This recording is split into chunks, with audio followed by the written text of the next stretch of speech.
The chair today, and good morning. It is Tuesday, March the 4th at not quite 9:05 a.m. I'll call the meeting to order. I'll begin by introducing our board members and staff. With me today are my colleagues. To my left, leaning over talking to Courtney, is Dee Dee Diadamo. To my right, Board Member Tam Doduk, and to her right, Board Member Stephen Moore. Mr. Howard, would you like to introduce your staff? To my left, Chief Counsel Michael Laufer. To my right, Chief Deputies John Bishop and Karen Turgovich. And assisting the board today are Janine Townsend and Courtney Davis. And I'll go through the evacuation procedure. I know almost everyone in the room, so you know this. You probably know this better than I do. Please look around, identify the two exits closest to you. In the event of a fire alarm, we're required to gather up our valuables and evacuate this room immediately over to Cesar Chavez Park, which is across the street. There's a Starbucks. This was written for Felicia. She's a Starbucks fan. There's also Temple that's over in that area, which I'm a Temple fan. Please obey all traffic signals and be careful when crossing the street. I also want to let you know that this meeting is being webcasted and recorded, so please speak into the microphone. I'm trying, so let me know if that doesn't work when you come up. And turn off all your cell phones, beepers, and whatever, or put them on, as Felicia says, stun, which always kind of seems startling to me. So anyway, put them on silent, and we'll proceed. Do we have any public forum? Yes. Okay. So next is public forum.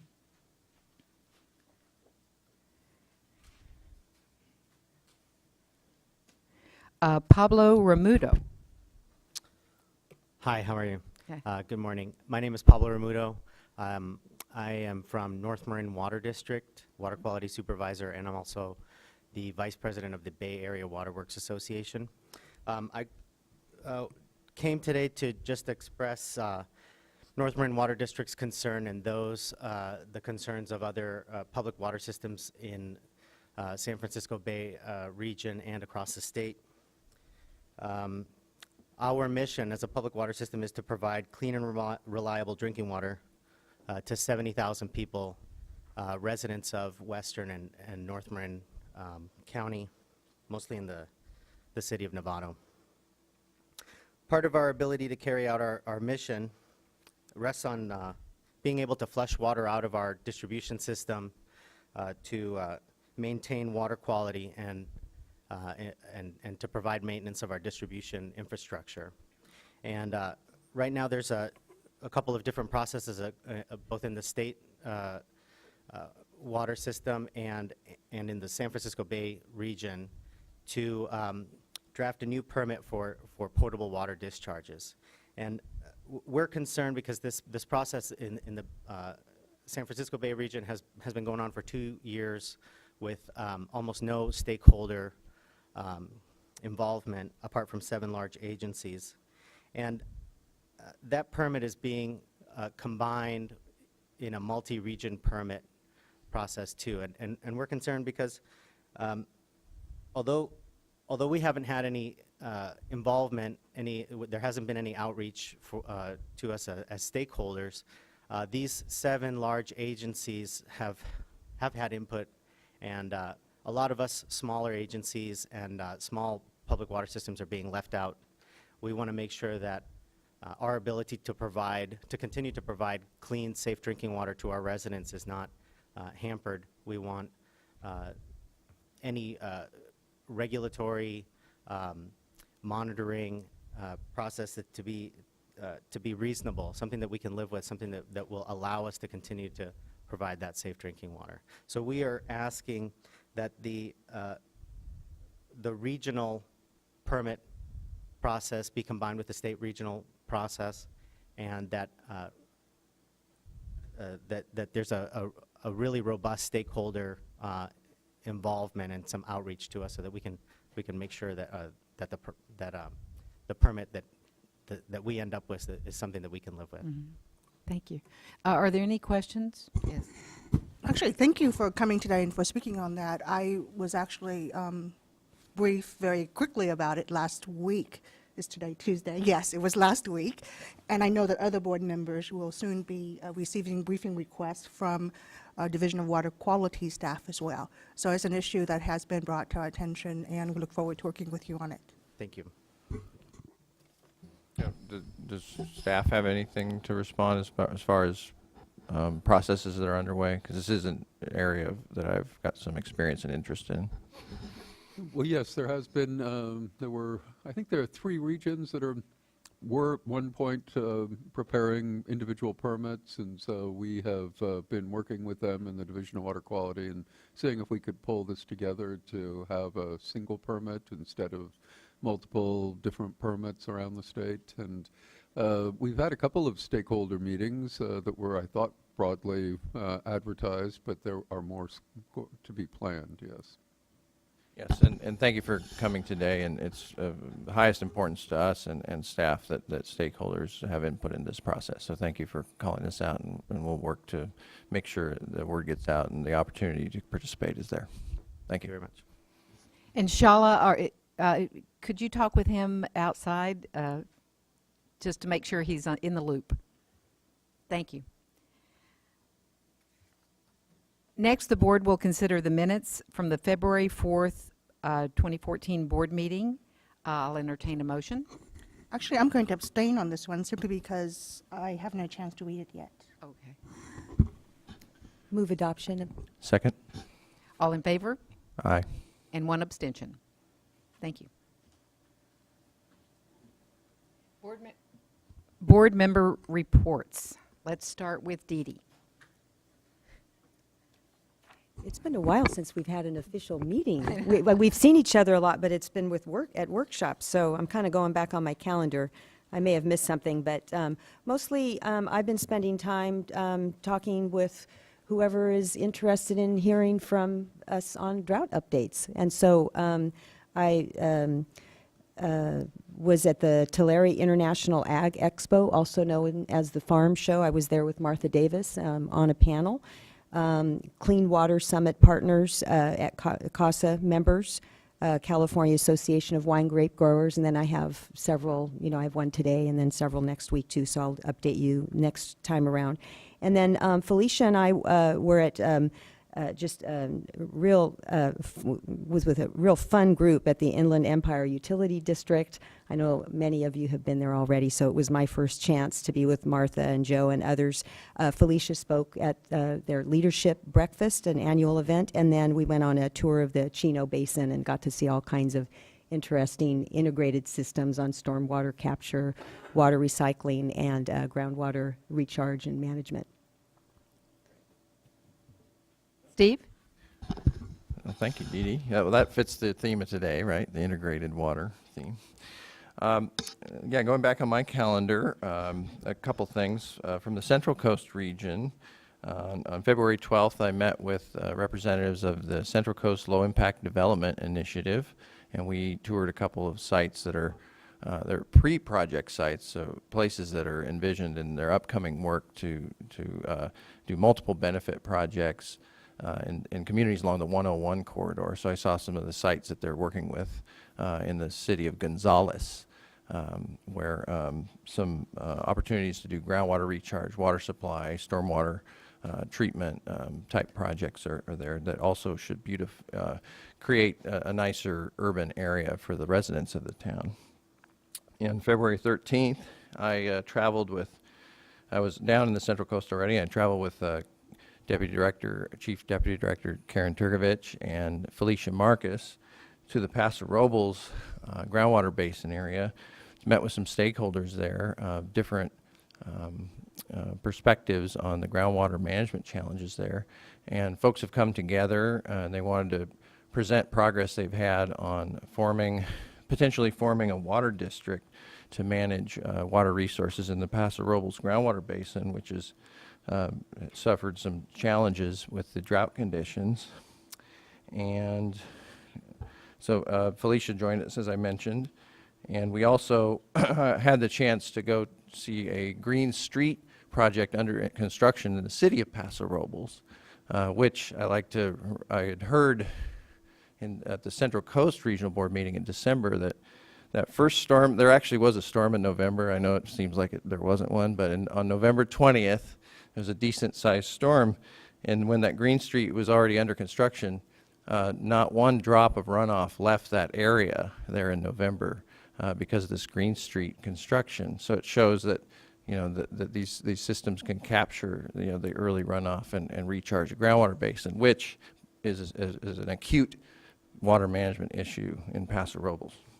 So we had a chance to tour that. And then from the North Coast region, recently on February 28th, sorry about that.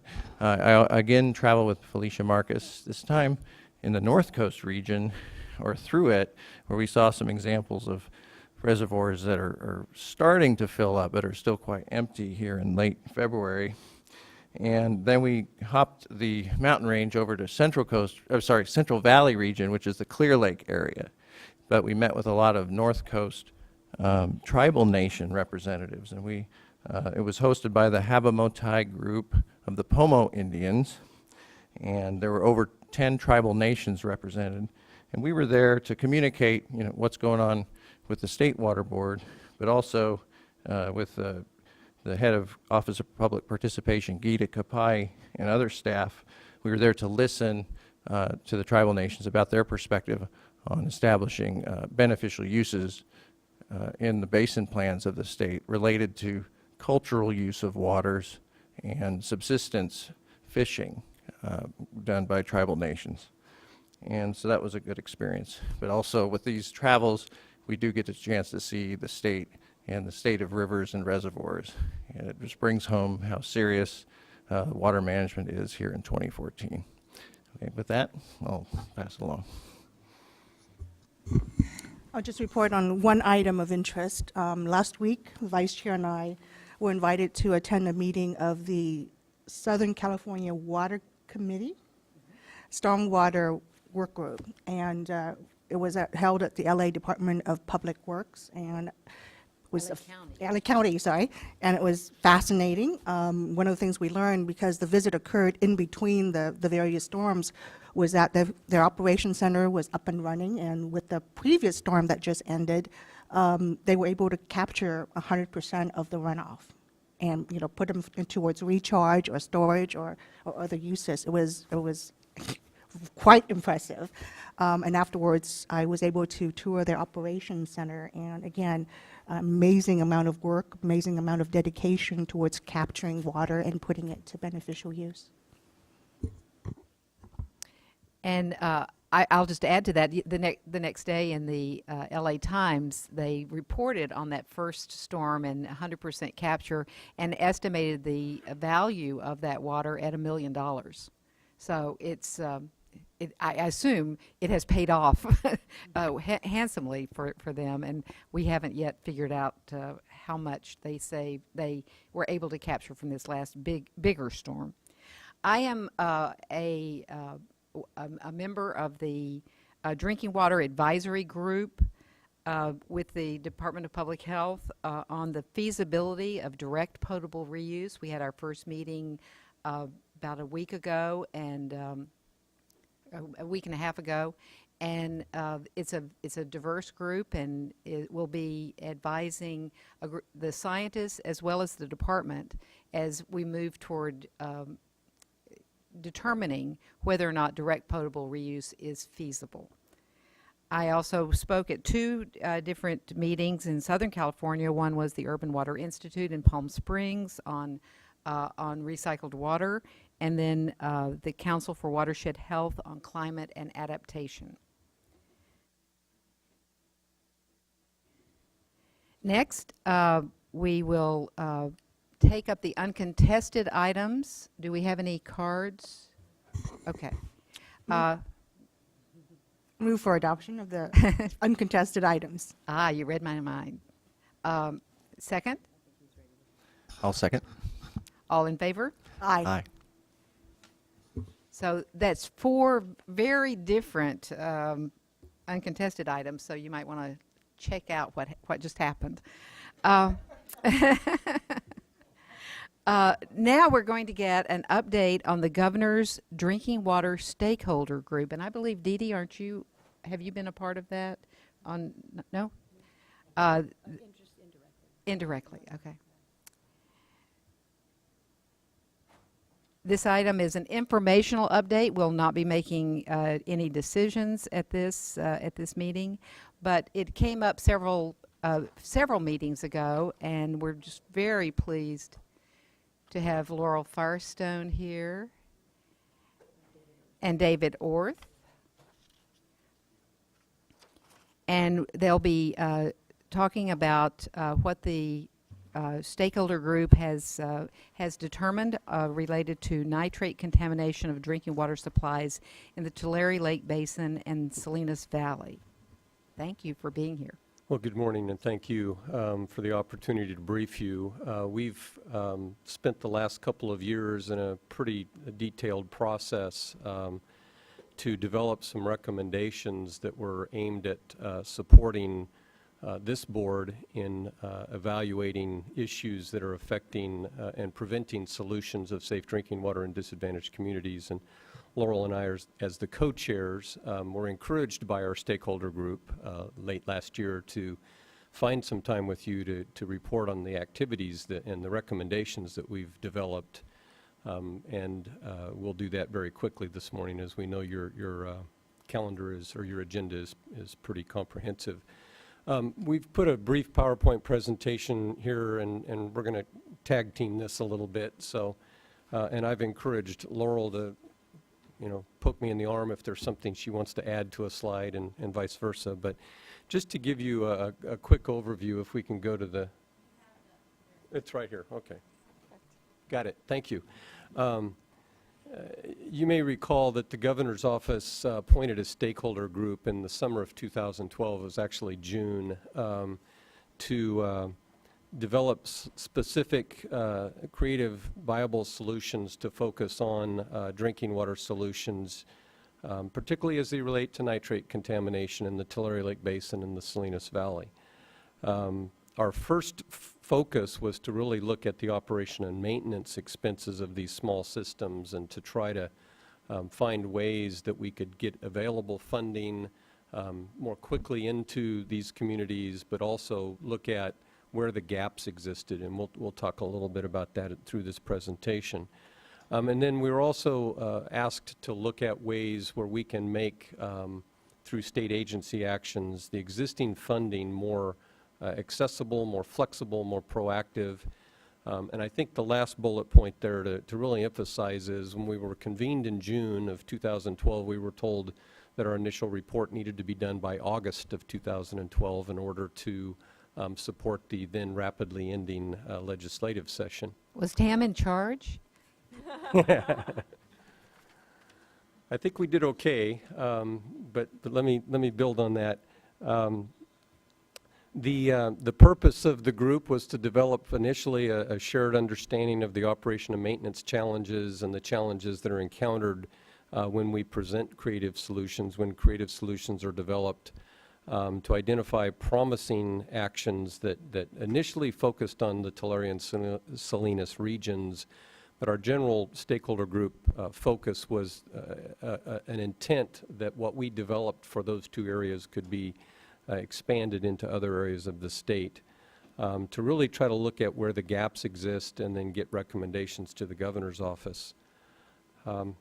We had great representation. There were probably about 25 to 30 members of the stakeholder group representing ag interests, environmental justice community, water agencies, academia, local government, and we had tremendous support from the state agencies, and specifically would like to recognize Eric Oppenheimer and Liz Haven, who were at every one of our meetings and did a lot of work behind the scenes to help us succeed in our objective.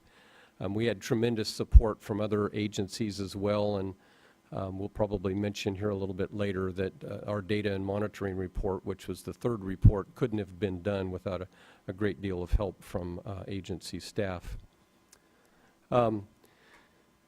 I'd like to say it was great leadership and organization, but I'm not sure it was. Laurel and I looked to try to get the other stakeholder team members actively engaged, and so we appointed working groups on specific topics. We had working groups on data management. We had working groups on finance, legal, and did a lot of work through small breakout sessions, again with a tremendous amount of agency support.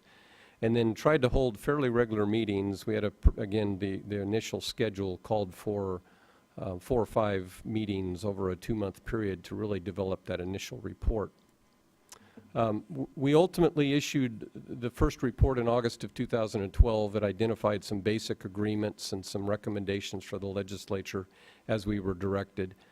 Frankly, at the end of that report, we all felt like we had a lot more work and a lot more opportunity to do. We created some relationships amongst people who don't typically work together on these types of issues. And when we went and presented that first report, which I'll summarize in a moment, to the governor's office, the plea from virtually everybody on the stakeholder group was, let us continue. We think we can do more. And out of that, we issued a second report on new and expanded funding sources in the summer of 2013, and then in December of this last year, we issued a data collection and management report on dealing with improving the knowledge and information that we need to make good planning decisions.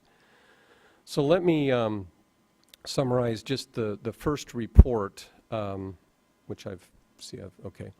And then I'll hand this over to Laurel. The first report really focused on bringing the stakeholder group to some fairly essential but basic agreements. Some of these may seem like duh moments, but frankly at the time they were essential to build a foundation that allowed us to then create some additional work that I think was significant and meaningful in moving this issue along. You know, our first agreement amongst this group was that we need to comprehensively and uniformly identify needs of communities and small systems to improve our understanding of the scope of the problem. Laurel and I have both worked together on applying that principle through both a Tulare Basin and a Kings Basin disadvantaged community needs assessment. And frankly, yesterday at a California Water Commission workshop that I attended in San Diego, this was a message that we need to have a better understanding of the scope and magnitude of the problem before we can really settle it. The second agreement was a need to incentivize and promote sustainable solutions within unincorporated disadvantaged communities. We also found or agreed that it is essential to ensure that all of these communities have immediate access to safe drinking water, including interim sources where necessary. We found that it's necessary to increase the access to existing funding sources. I think I sat here 2 years ago and argued or represented there was a lot of money out there, but we really didn't have a good understanding of the quantity, the limits, the availability, and where the gaps were. And so there was an effort to identify where the gaps exist and what additional things need to happen to allow us to better use those funding sources. A lot of discussion amongst the group about the costs it takes to run a small community system and opportunities to reduce those costs. Things as simple as looking at ways to pool some of the debt service reserves that are necessary, or reducing the frequency of audits of some of these small systems. Places where we can reduce costs, maybe even through shared services to make these units more viable. And then finally, as I mentioned before, a need for continued engagement and a desire by all of the stakeholder group to continue to work and move forward. We were invited at the end of that. There were a couple of pieces of legislation that were introduced in the very last days of the 2012 session.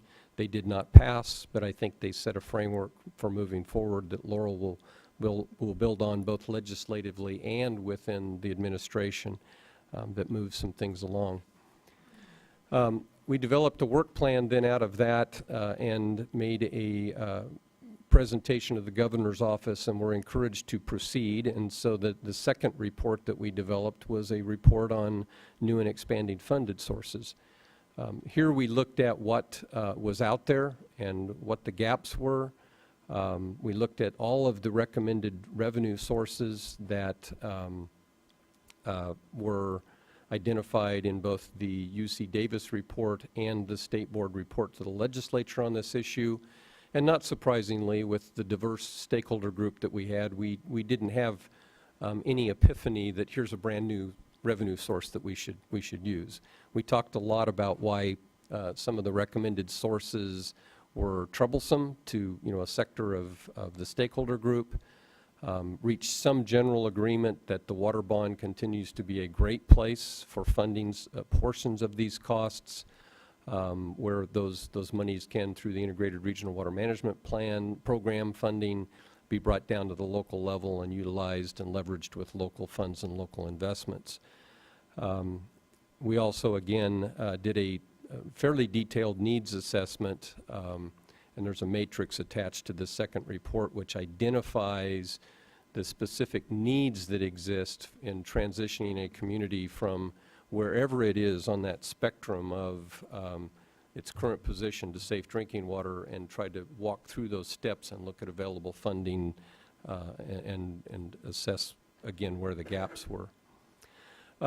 Two things that came out of this, and I'll hand this to Laurel now, that we were fairly excited about was, again, notwithstanding the difficulties we had in identifying that new silver bullet that would solve this problem, and frankly there isn't one from my perspective, the scope and diversity of the issues that actually exist out there is extremely diverse and is going to take a lot of creativity in a lot of different ways. The stakeholder group identified two promising actions that Laurel will take up from here and walk through. Yeah, I think, I mean, at this point, it's important to recognize, like Dave said, that we had a very diverse group, and we started out at a place where some people weren't fully on board that there was even a problem, and had their arms around what that was. And so we spent a lot of time understanding not just the problem, but what resources are available, what the limitations are. And so attached to the reports, which now are on the State Board website, which we really appreciate, are attachments that have matrix of all of the existing funding sources and what they're available for, the limitations. And then in report 2, we talked more about where the gaps are and potential funding sources that could fill those gaps. So I want to encourage you to look at those, and other folks. And like Dave said, this was a consensus document. We worked entirely in consensus with a very diverse group. So I think the fact that we were able to come to some main recommendations to move the ball forward was significant. The two ones that we had in report 2, which was probably the most challenging and controversial topic area, were really around that the first one was that we need a very targeted and coordinated funding program that has a clear goal of transitioning small disadvantaged communities in unincorporated areas to more sustainable systems, specifically being able to achieve kind of the technical, managerial, and financial capacity that they need, being able to be self-sustaining, and be able to provide affordable water services.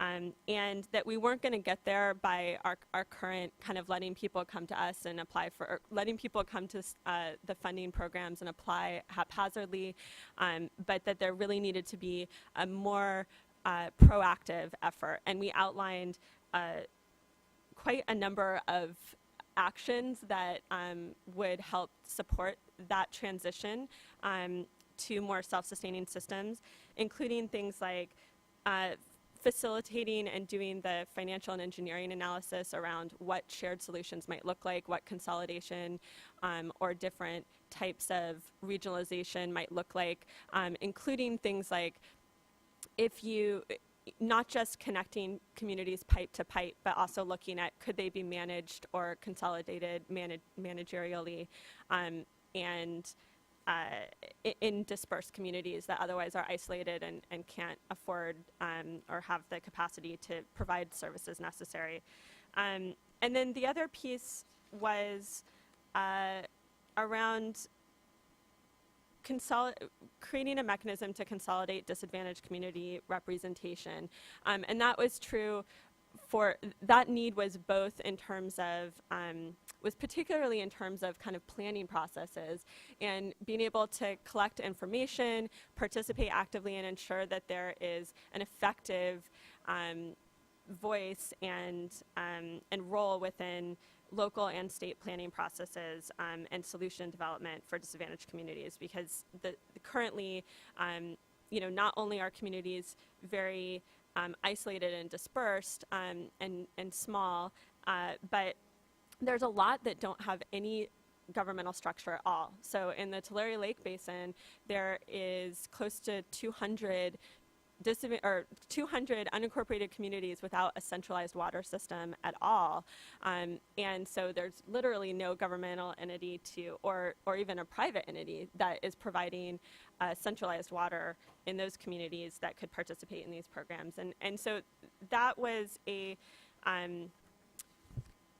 that institutional capacity was a big focus, and in many ways led to much of the focus in Report 3, which was around data collection and data management for local and state small systems in particular. So this was recognizing that under the 15 connection threshold, there are many, many communities, like I said, close to 200 in the Tulare Lake Basin alone, that are not monitoring and reporting information to the Department of Public Health because they're not publicly regulated water systems, and that there was a very wide variety in the requirements that counties required of these local and state smalls, and a very wide variety in terms of what data was reported and where it was housed. And this was, there was a work group that was particularly tasked with this. They did an amazing job. I know Cal EPA staff was extremely helpful, as was CDPH and the state board in doing a survey of counties of what they were doing around local and state smalls. That survey is included with the report, so you can take a look at that. But the final recommendations were around monitoring and reporting were that that CDPH's drinking water program already, which will be moving over here likely, should consider expanding the current regulation. So it already has regulatory authority, but should consider expanding the current requirements to require nitrate sampling of local, small, and state small water systems, and that customer notifications should include some contact information and provide some basic translation where needed for the state and local small systems. Additionally, on data management, that all county level water quality data associated with water systems really should be reported into the drinking water quality management database that is currently housed at CDPH, so that we have a centralized place of drinking water quality data, and if it's being, if systems are monitoring at that local level, that it should be getting into the state database. And then Dave can talk, we talked also about some requirements around well logs. I think we're all very familiar with the massive paper database that exists at DWR relative to well construction reports, and an effort that's underway over there to create electronic copies. What we learned through the stakeholder group is that even in that format, there is not an easy way to overlay well construction data with other necessary data to do local planning. And under statute now, the there's a limited group of eligible parties who can go to the Department of Water Resources and ask for release of that information, that they then spend a tremendous amount of time overlaying with other data to make well drilling decisions, water quality management decisions, groundwater recharge decisions. The group struggled with that issue. It's been in front of the governor twice and vetoed in terms of expanding that database to the broader public. But what the group did agree was that we need to work on creating a searchable online database for the existing authorized users to allow them to better access and manipulate that data in layers over other data. We just have a well construction log library that simply hasn't been updated. I know there's money in the drought legislation that would support DWR in converting that system going forward to some type of an online well construction report mechanism, but there's a tremendous amount of historical data that needs to be transferred into this searchable data that we can manage differently, and that was a significant agreement amongst the group.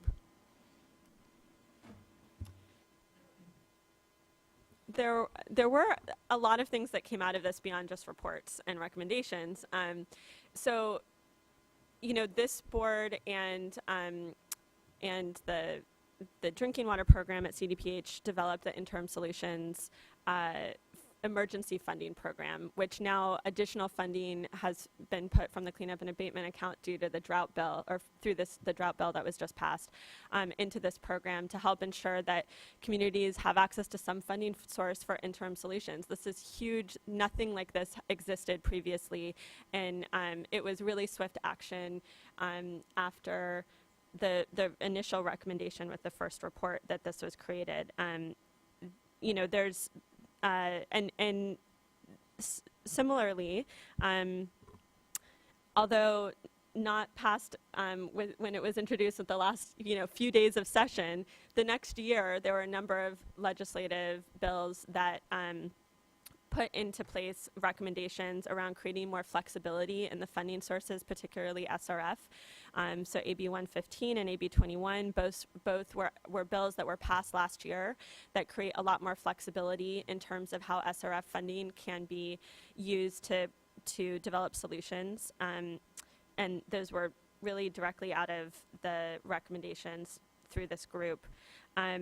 Similarly, CDPH's drinking water program last year put in place amendments to their intended use plan of the SRF and created a couple of really significant changes that are making it a big difference in the way that communities are being able to access funding. So the first is they have a pre-planning new entity fund, which is basically recognizing, again, from our recommendations, that you need to be able to help people figure out what that new entity is that could provide services, be able to evaluate that and do that pre-planning even before you get to plans and specs, but when you're just trying to figure out what is the best solution, how might that look, and evaluate that.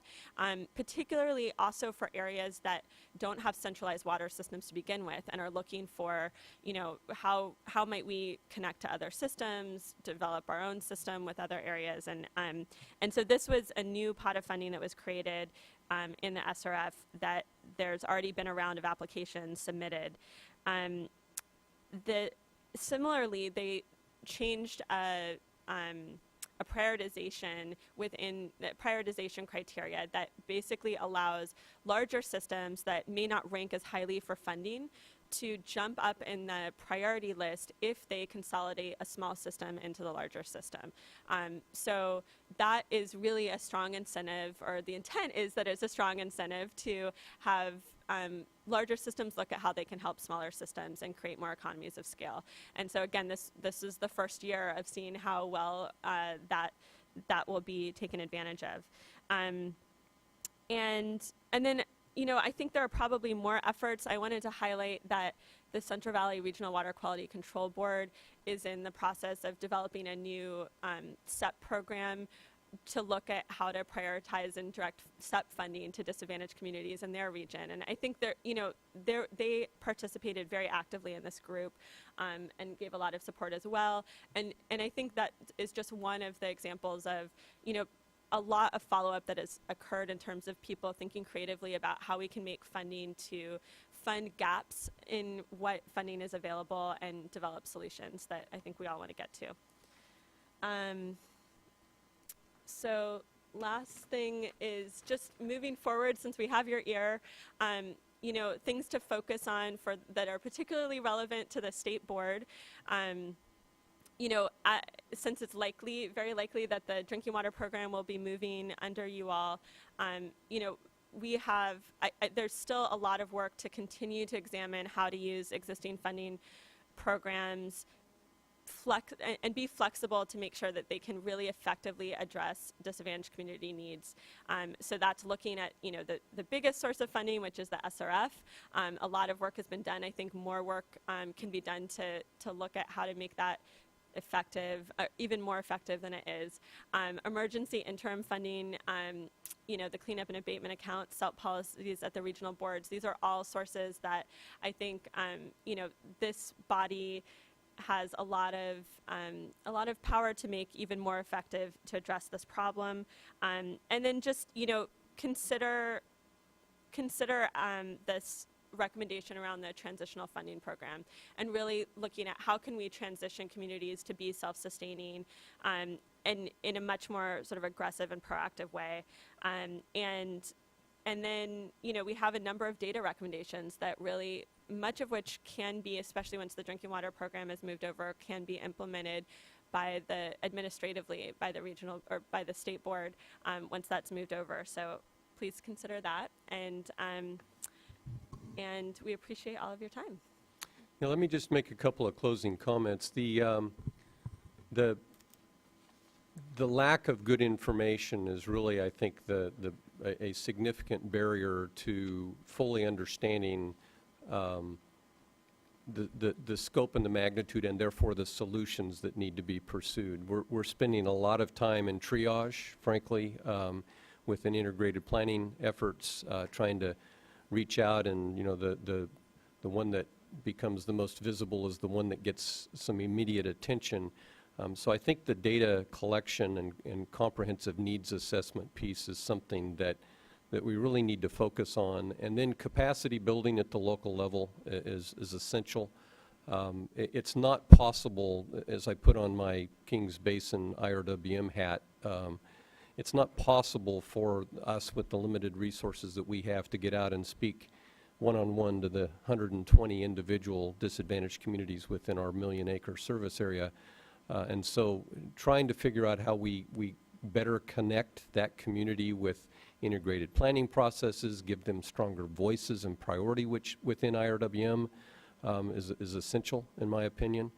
And I think all of these things together with the greatest flexibility that we can apply will allow us to get solutions moving much more rapidly. There are things happening on the ground today. There will continue to be things happening, and I think these things help us move that forward.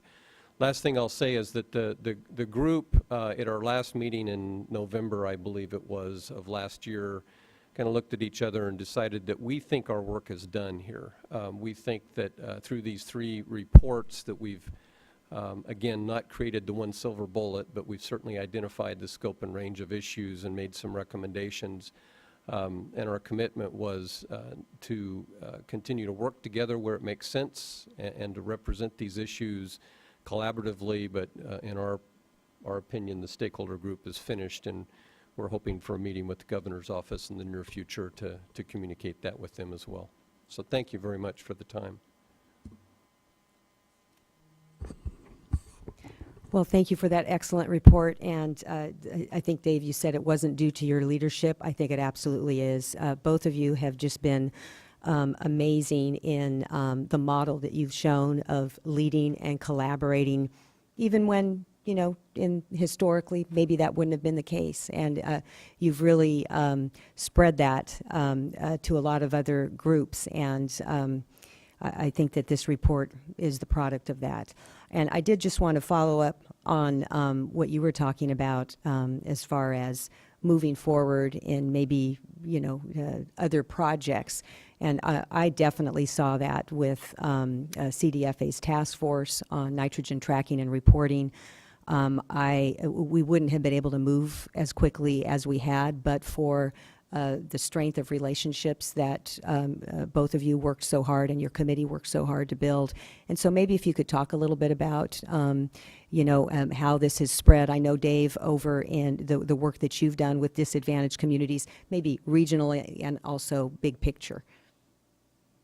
Oh, and one last thing on the issue of triage, and in particular, I know that wasn't the subject of this, the water quantity, but the emergency state that many communities are in right now, as far as I know I've been talking a lot with Laurel and the Community Water Center on interim emergency solutions, and again, what this collaboration can do to help address those concerns. Yeah, I mean, we didn't even touch on, I think, all of the follow-up actions that occurred because of the relationships built. And it's not that we had no relationships before this at all. We were working within the IRWM already. But I do think that the fact that people, that ag representatives, water district representatives, EJ representatives, and state agency and regional agency representatives spent so much time really listening to each other and thinking creatively and trying to get to consensus, really showed that we were all committed and so created a lot of trust. We, I think we also found where there were limitations of where we couldn't agree on things. But, I think on the ground we've seen a lot of proactive actions happen at the local level within IRWMs. We've worked a lot more with both Dave's and some of the other regions, IRWMs, to look at how they can even bring in more disadvantaged communities and make sure that those projects are able to move forward. And even on the private sector, I think, we partnered on the emergency question. We've partnered with the Rotary clubs locally, many of which are farmers and leaders in water districts, to look at how we can get in a variety of funding sources for emergency solutions. We have a number of, Munson has installed now point of use systems as an interim measure while they're evaluating what the long-term solution is for that community, which looks like we'll be connecting to a nearby system. We're working with a number of schools down in Kern County to get filters into those schools so kids can have access to safe drinking water in school. And that's really, I think, a recognition of that this isn't going to be solved unless we're working together and all pulling from a variety of creative solutions and funding sources. And I also will say the other big change we saw was also just with relationships with state agencies, and that how we could work together to make everyone's life better in terms of both, obviously the most importantly, make the outcomes on the ground better, make sure that people are able to access funding to get solutions in place, but also, not be clashing as much and be able to communicate more freely around, how can we make things work better? Where is there a challenge? How can we work around that or work through that and find resources elsewhere that can get us through that obstacle, or is there legislation that needs to be in place? And I think one of the main recommendations from this was to continue that, stakeholder process, and that this isn't just sort of a one-time thing, but something that we hope that there'll be more continued work together on. Yeah, I would agree that the collaborative process that evolved here with the stakeholder group clearly carried over into the task force, the nitrate task force that the Department of Food and Ag put together, and I think allowed us to move a lot further than we otherwise could have. I also would echo Laurel's comments about how it strengthened our IRWM, and it's an interesting thing because many people in the state still believe that the disadvantaged community drinking water solution needs to be dealt with independently and outside of an IRWM process.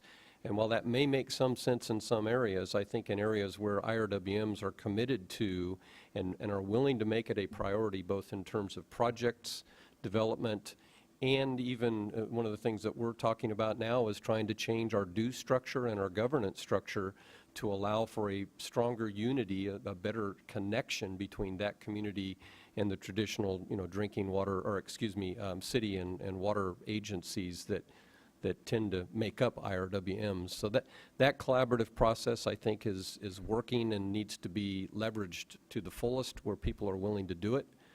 I think I also agree that we had State Water Resources Control Board, Department of Water Resources, California Department of Food and Ag, the Central Valley and Central Coast Regional Water Quality Control Boards, and I've probably missed somebody, Cal EPA, in the room almost at every meeting talking about and sharing information. And so we saw some things happen between the agencies that I would suggest probably doesn't typically happen. And that was extremely helpful and beneficial to us in moving this along. Well, thanks, Dave. You anticipated answers to a lot of little questions of nuances that you're dealing with. It's wonderful to hear how the integrated structure has created relationships, and then the discussions, not just about funding sources and the need, as you point out, for state agencies to align better, but at the local level. I know in my experience, the resistance to governance solutions often rests with some concern that's valid about taking on, let's say, liability or taking on responsibility in areas where you don't, as a larger entity that might help a smaller entity through consolidation, there's an initial reticence to taking that responsibility. But I think you've illustrated through your comments and presentation that through an integrated water management process and sharing of information, building relationships, you are now having discussions about how dues and governance structures are set up, whether within an integrated area or maybe based on a county level. And it's nice to hear this, because I know in my experience working as an engineer, there are examples in my local county where you had the water district, but then they had this kind of little island over here where they were actually running a wastewater treatment system. And it was a bit of a headache, but you ask yourself a question, well, what were the decisions that led to that? Because now they're dealing with it, and it's just part of their doing business. And so I guess you've answered the question that this process has set this up, and you've attracted private funding sources. So we're not just talking about the state board's cleanup and abatement account, but through these relationships now we're getting creative about what private sources of funding can help the communities.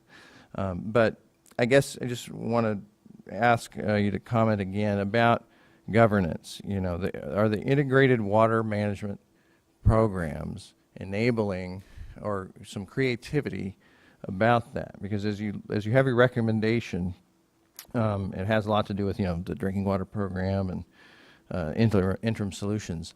Are you looking at ordinances and that sort of thing, or codes within special districts, within counties, maybe giving in this Tulare Basin, getting the county representatives together to talk about how the water, the disparate water systems are governed, and having some kind of model ordinances at the local and regional level that would really strengthen this. So it's not just funding, but it's the ability to collect revenue and expend it more flexibly.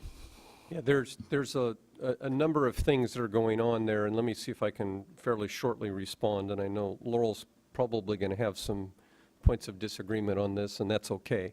I think every IRWM is governed a little bit differently. I mean, IRWMs tend to develop around business structures that make sense for them locally and regionally. What the Kings Basin elected to do was to create a California Joint Powers Agency, which then by necessity involves membership limited to public agencies. We accomplished a non-governmental organization role in that by creating an interested party mechanism within our joint powers agreement and tried to create those dialogues. And then we established a due structure. There's a tremendous amount of money that has to be spent to create an IRWM. And those due structures we're learning are, and we probably knew this from the beginning, are restrictive in allowing some of these smaller communities to access a governance position in our body. And so we're in the process right now of reexamining our due structure and trying to determine how we can equitably add voices to that governance without, creating an imbalance against the entities that have spent the money. And I think there's more and more willingness to do that. We are also trying to create a larger collaborative effort through the entire Tulare Lake hydrologic region, where all of the IRWMs come together monthly and talk about collaboratively between each other the things that are going on in Kern and Tulare and Kauai basins. There's been some hiccups there, but it's a good process to monthly come together and talk about what are you doing and what are you doing and where are the opportunities to share. We haven't gotten into regional funding yet, to be honest.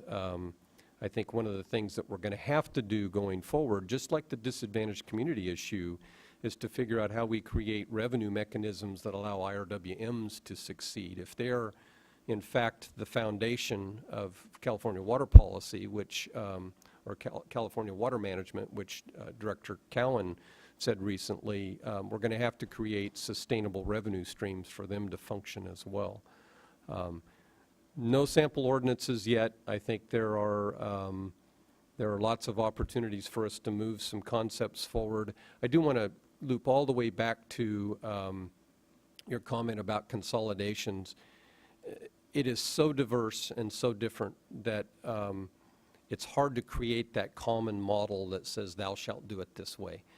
It really is, and I think Laurel knows this better than I do. It takes a tremendous amount of effort to get those interests that haven't never ever seen a connection point for them to really talk about opportunity. And we've got lots of examples where communities in the valley say, I don't want to talk to them. That's not my problem. Leave them out of this. And we've got to bridge that gap because that's where the solutions lie, frankly. And you've made a lot of progress toward it. It's quite amazing. Sorry, and I just wanted to add a few things. So we're a kind of sister pilot project to the SB2X1 nitrate pilot that the state board conducted that really led to this, our joint stakeholder group effort. There's a sister effort through the Tulare Lake Basin that is led at the local level with all 4 counties that is really doing an inventory from sort of the ground up with local agencies about what are the needs out there and trying to develop an integrated plan around disadvantaged community drinking water and wastewater needs. That report is due, I think the report to the legislature is due in a year from, or this coming January. But, that was the first time that we sat down with Board of Supervisors, with boards from all over, and there were 533 communities in unincorporated areas in the Tulare Lake Basin. And, we're showing maps to the Board of Supervisors, and there's all kinds of communities that they didn't even know existed in their own district. And I think that, and then close to 200 of those had no centralized water system. And so I think it does show the need to, you can't have a sustainable revenue source. You can't have any kind of adequate representation or, create reliable, sustainable, affordable solutions when you have no structure or the structure out there is so dispersed and limited. And so actually through a pilot program through the Upper Kings IRWM, we tried to model what would it look like to do integrated regional water management specifically focused on drinking water needs and pulled together, sort of sub-regions of communities to look at joint solutions, facilitate an analysis that would say, okay, what could this look like? How might that be a win-win? What are the concerns? How could those be addressed in terms of local control and affordability and all those things that people rightly worry about? And there, this was modeled off of something that New Mexico has been doing in terms of really proactively fostering regionalization of drinking water and I think wastewater services. And it's a pattern that's going around nationally too, to just try and make things really more viable and reliable and sustainable and affordable.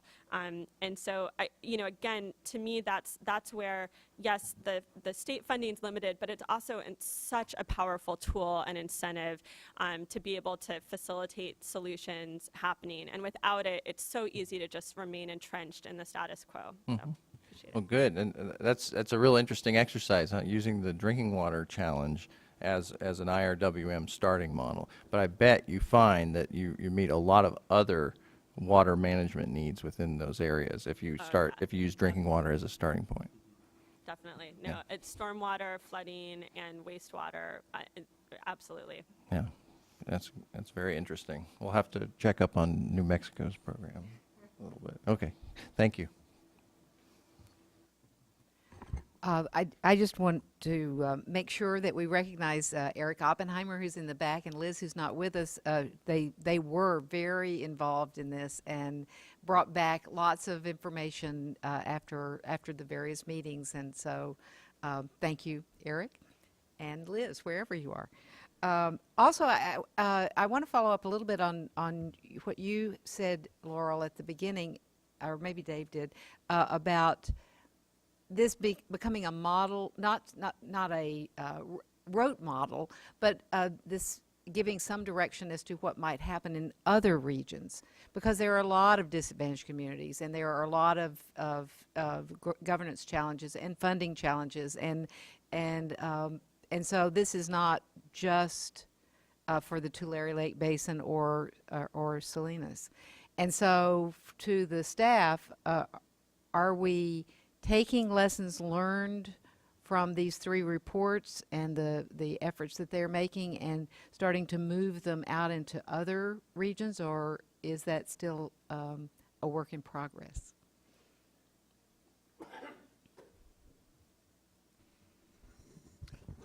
No, certainly the intent is that this is not meant to just be these particular basins.